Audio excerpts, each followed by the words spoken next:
پھر وہ اندر آیا اور پلنگ کے نیچے سے چھوٹے وائرلیس سیٹ کو بکسے سے نکال کر کپڑے میں لپیٹا اور چلا گیا۔ جیسے ہی مجھے باہر سے دکان کا دروازہ بند کرنے کی آواز آئی، میں کمبل ہٹا کر فوراً اٹھ بیٹھا اور میں تیزی سے کوٹھڑی سے نکلا۔ مجھے اخناتون کے تاج کا سراغ تو مل گیا تھا، مگر اب میری فکر دمشق کی مضافاتی پہاڑی پر موجود توپوں کے مورچوں کی تھی۔ وہ ایک برادر اسلامی ملک کی سلامتی کی ضامن تھیں، اور اسرائیلی ایجنٹ انہیں تباہ کرنے کا ناپاک منصوبہ بنا چکے تھے۔ ایک مسلمان اور خیر خواہ ہونے کی حیثیت سے یہ میرا فرض تھا کہ میں اس منصوبے کو ناکام بناؤں۔ میں نے دل ہی دل میں ایک پروگرام طے کر لیا، اور وہ یہ کہ گھڑی ساز یہودی ایجنٹ سے پہلے دمشق کے کرینٹ کلب پہنچنا، خطرناک یہودی جاسوس رابی سے ملنا، خود کو گھڑی ساز ایجنٹ ظاہر کرنا اور اسے وہ نیا خفیہ کوڈ بتانا جو مجھے ازبر ہو چکا تھا، اور یہ معلوم کرنے کی کوشش کرنا کہ دشمن ایجنٹوں نے توپخانے کے مورچوں کو نقصان پہنچانے کی کیا حکمت عملی تیار کی ہے۔ لیکن سب سے پہلے مجھے اس دکان سے باہر نکلنا تھا جہاں میں بند ہو چکا تھا۔ دکان کا دروازہ لوہے کا تھا اور بازار میں لوگ آ جا رہے تھے، اور میں کسی کو خبر ہوئے بغیر وہاں سے نکلنا چاہتا تھا۔ میں واپس کوٹھڑی میں آ گیا، پھر پلنگ پر کرسی رکھی اور روشندان تک پہنچا۔ جھانک کر دیکھا تو دوسری طرف ایک چھوٹا سا احاطہ تھا جہاں کھجور کے درخت کے نیچے 2 اونٹ بیٹھے تھے۔ میں نے اسی روشندان سے نیچے اترنے کا فیصلہ کیا، اور اب میں نیچے اترنے کے لیے کوئی رسی تلاش کرنے لگا۔ تھوڑی سی کوشش کے بعد میں روشندان سے پھسل کر دوسری طرف احاطے میں اترنے میں کامیاب ہو گیا۔ مجھے اترتے ہوئے صرف 2 اونٹوں نے دیکھا جو کھجور کے نیچے اطمینان سے جگالی کر رہے تھے۔ اخناتون کی بیٹی کی کرامات دکھانے والی انگوٹھی میری انگلی میں تھی، جس کا ایک کمال یہ تھا کہ میری جیکٹ کی جیب میں مصری پاؤنڈ کی کافی تعداد محفوظ تھی۔ میں نے ٹیکسی پکڑی اور سیدھا ایئرپورٹ کا رخ کیا۔ ایئرپورٹ کے سامنے والے بلاک میں ٹریول ایجنسیوں کے دفتر تھے، وہاں مجھے 2 گھنٹے بعد قاہرہ سے دمشق جانے والی فلائٹ میں فوراً جگہ مل گئی۔ میں نے یہ وقت ایئرپورٹ کے کیفے میں گزارا اور ٹھیک وقت پر فلائٹ نے اڑان بھری اور دمشق کی جانب روانہ ہو گئی۔ میں نے اس شہر کو پہلے کبھی نہیں دیکھا تھا، اور دمشق کا شمار الف لیلوی شہروں میں ہوتا ہے۔ ہزاروں سال پرانی تاریخ رکھنے والے اس شہر نے کئی عروج و زوال دیکھے تھے۔ اب یہ ایک ماڈرن شہر بن چکا تھا، لیکن اسلامی ثقافت کا رنگ آج بھی اس پر غالب تھا۔ ایئرپورٹ کی عمارت اسلامی فن تعمیر کا شاندار نمونہ تھی۔ میرے پاس کوئی سامان نہیں تھا، اور انگوٹھی کے اثر سے میں وہاں کی عربی زبان شامی لہجے میں مہارت سے بول رہا تھا، اس لیے مجھے اجنبیت یا پریشانی کا سامنا نہیں ہوا۔ میں نے ایئرپورٹ کے سامنے ایک 5 اسٹار ہوٹل میں فرضی نام سے ایک کمرہ لیا۔ 1 گھنٹے بعد تازہ دم ہو کر نکلا اور ٹیکسی ڈرائیور کو کرینٹ کلب چلنے کو کہا۔ یہ یقیناً کوئی مشہور جگہ تھی، کیونکہ ڈرائیور نے کوئی سوال نہیں کیا اور کشادہ سڑک پر ٹیکسی ڈال دی جس کے دونوں جانب بلند عمارتیں تھیں۔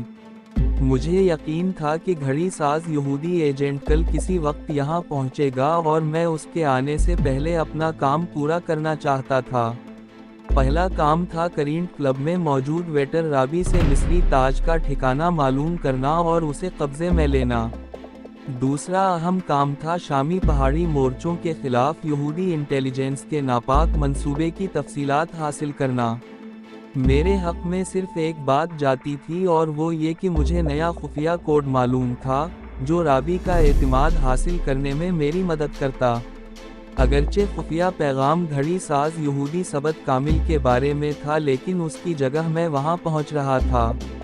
ٹیکسی کرینٹ کلب کے باہر رک گئی اور یہاں باہر مزید گاڑیاں کھڑی تھیں۔ میں شیشے کے دروازے سے گزر کر کلب کے ہال میں پہنچا تو یہاں صوفے لگے تھے اور ویٹر ٹرے اٹھائے پھر رہے تھے۔ ایک جگہ سے سیڑھیاں تہ خانے کی طرف جا رہی تھیں اور میں نیچے اتر گیا۔ یہ جگہ کسی الف لیلہ کے کمرے کا منظر پیش کر رہی تھی۔ شیشے کی نلکیوں والے پردے، پرانی وضع کی کرسیاں اور تانبے کی میزیں تھیں۔ عورتیں اور مرد دھیمی آوازوں میں باتیں کر رہے تھے اور روشنی بہت ہلکی تھی۔ میری آنکھیں درمیانے قد اور گندمی رنگت والے ویٹر رابی کو تلاش کر رہی تھیں اور میں ایک خالی میز کے پاس بیٹھ گیا۔ ایک ویٹر دوسری جانب سے میری طرف آیا تو میں نے اسے فوراً پہچان لیا۔ یہی وہ یہودی ایجنٹ رابی تھا جس کے بائیں کان میں چاندی کا تنکا پڑا تھا۔ اس نے مجھ سے آرڈر لینا چاہا تو میں نے فوراً ایک کاغذ پر اسرائیلی انٹیلیجنس کا پرانا کوڈ لکھا اور کاغذ اس کے آگے بڑھا دیا۔ کاغذ پر نظر پڑتے ہی وہ ایک دم چوکس ہو گیا، جلدی سے کاغذ اپنی جیب میں ڈالا اور میز پر رومال پھیراتے ہوئے عبرانی زبان میں بولا کہ تمہیں تو کل صبح آنا تھا۔ میں نے سگریٹ نکال کر سلگایا اور آہستہ سے کہا کہ ہمارا خفیہ کوڈ بدل گیا ہے، اسی لیے مجھے فوراً آنا پڑا۔ نیا کوڈ میرے پاس موجود ہے لیکن میں تمہیں اور تم مجھے پہلی بار دیکھ رہے ہو۔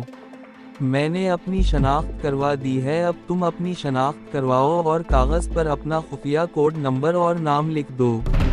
اس کے ہاتھ میں آرڈر لینے والی چھوٹی کاپی تھی۔ اس نے کاپی پر کچھ لکھا اور پھاڑ کر میرے آگے رکھ دیا۔ کاغذ پر اس کا خفیہ نام رابی اور خفیہ کوڈ نمبر درج تھا۔ پھر میں نے کاغذ اٹھا کر جیب میں رکھ لیا اور کافی کا آرڈر دیا۔ بس مجھے ایک ہی فکر تھی کہ کہیں اسی دوران اسکندریہ سے اصلی یہودی ایجنٹ کامل اسے فون نہ کر دے کہ میں کل صبح تمہارے پاس دمشق پہنچ رہا ہوں۔ رابی فوراً میرے لیے کافی لے آیا اور کپ وغیرہ رکھتے ہوئے کہنے لگا، 10 منٹ میں تم کافی ختم کر کے باہر آ جانا۔ کلب کے مین گیٹ سے 10 قدم کے فاصلے پر تمہیں ایک سیاہ رنگ کی پرانی گاڑی کھڑی ملے گی۔ ڈرائیور نے سرخ پی کیپ پہنی ہوگی اور تم اس گاڑی میں سوار ہو جانا۔ رابی یہ کہہ کر چلا گیا اور میں نے تیزی سے اپنی کافی ختم کی اور پھر میں نے وہیں میز پر پیسے رکھے اور کرینٹ کلب کے باہر آ گیا۔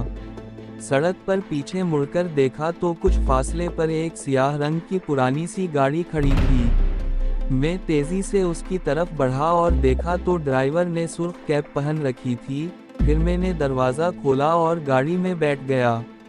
فوری طور پر گاڑی سڑک پر چل پڑی۔ ہم کئی پر رونق بازاروں سے گزرے اور پھر گاڑی شہر سے باہر ایک کھلے علاقے میں آ گئی۔ یہاں گاڑی نے ایک نہر عبور کیا اور بائیں جانب اونچے نیچے درختوں کے بیچ سے گزرنے والی ایک چھوٹی کچی سڑک پر چلنے لگی۔ کچھ ہی دیر بعد ایک بے آباد جگہ پر ایک کچی 4 دیواری کے اندر مجھے کچھ درخت نظر آئے اور گاڑی اسی احاطے میں جا کر رک گئی۔ میں گاڑی سے نکلا تو سامنے محرابی دروازے والا ایک پرانا اور ایک منزلہ مکان تھا جس پر پھولدار بیل چڑھی ہوئی تھی۔ وہاں مجھے رابی ایک عام شامی عرب کے لباس میں کھڑا دکھائی دیا۔ وہ مجھے راہداری سے گزار کر ایک چھوٹے سے کمرے میں لے آیا جہاں فرش پر قالین بچھا تھا اور ایک پرانا صوفہ پڑا تھا۔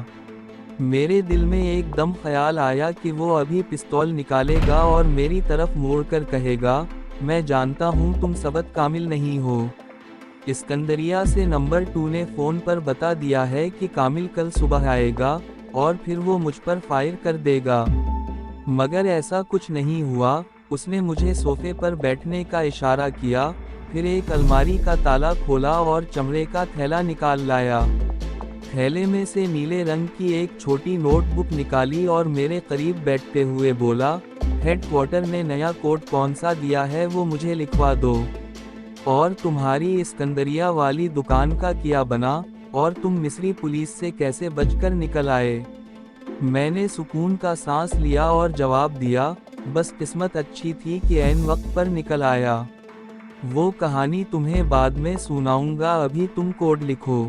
اور میں نے وہ سارے خفیہ کوڈ کے الفاظ اسے لکھوا دیے جو دوسرے یہودی ایجنٹ نے اسکندریہ کی کوٹھڑی میں ثبت کامل کو بتائے تھے اور جو انگوٹھی کے اثر کی وجہ سے مجھے از خود یاد ہو گئے تھے۔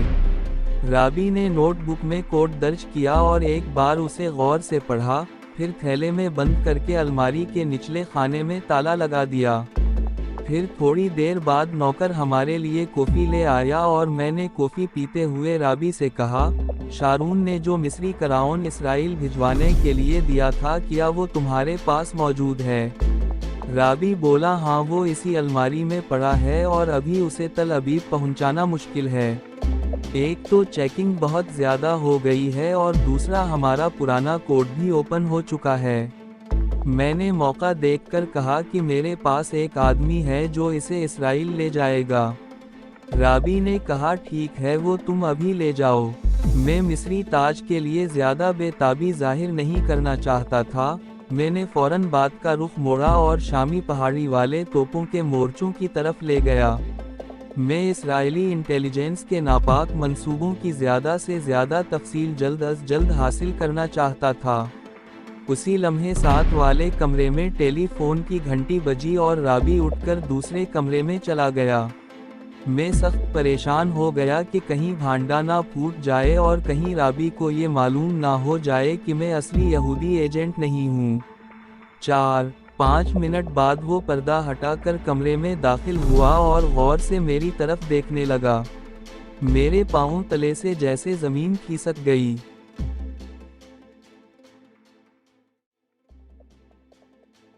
امید ہے کہ آپ کو ہماری ویڈیو پسند آئی ہوگی۔